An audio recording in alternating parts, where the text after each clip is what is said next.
Please আপনারা নারী শিল্পীদের একটু সাপোর্ট করুন। এবার এই ভিডিও বার্তা দিয়ে আবারও আলোচনায় জেফার। গায়িকা ও অভিনেত্রী জেফার রহমান সম্প্রতি সামাজিক যোগাযোগ মাধ্যমে প্রকাশিত এক ভিডিও বার্তায় নিজের হতাশার কথা জানিয়েছেন। 3 মিনিট 33 সেকেন্ডের সেই বার্তায় তিনি বলেন, আমাদের সামাজিক নানা বাধা পেরিয়ে কাজ করতে হয়। যখন অনেক ধরনের বিষয় আসে তখন হতাশা দেখা দেয়। আপনারা শিল্পীদের, বিশেষ করে নারী শিল্পীদের পাশে থাকলে আমাদের উৎসাহ অনেক বেড়ে যায়।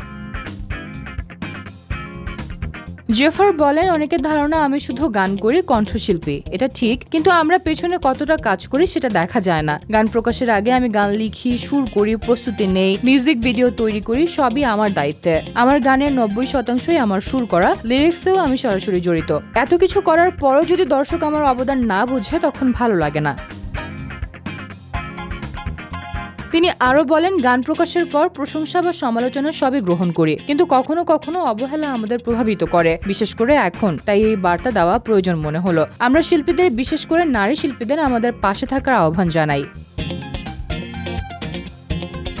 জেফারের এই বক্তব্য শুধু তার ব্যক্তিগত হতাশার প্রকাশ নয়, এটি শিল্পী জীবনের কঠিন বাস্তবতাকেও সামনে আনে।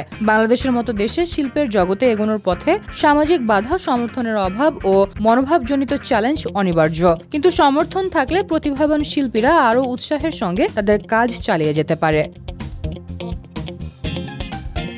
জেফার আরো বলেন, বাংলাদেশের মতো দেশে গান গাওয়া বেছে নিয়েছি। আপনাদের সাহায্য আমাদের উৎসাহিত করবে। জেফারের আবেদন নিঃসন্দেহে নতুন প্রজন্মের শিল্পীদের জন্য অনুপ্রেরণার প্রতীক। এটি স্মরণ করিয়ে দেয় প্রতিভা ও শ্রমের মূল্য এবং তাদের পাশে থাকা আমাদের সকলের দায়িত্ব।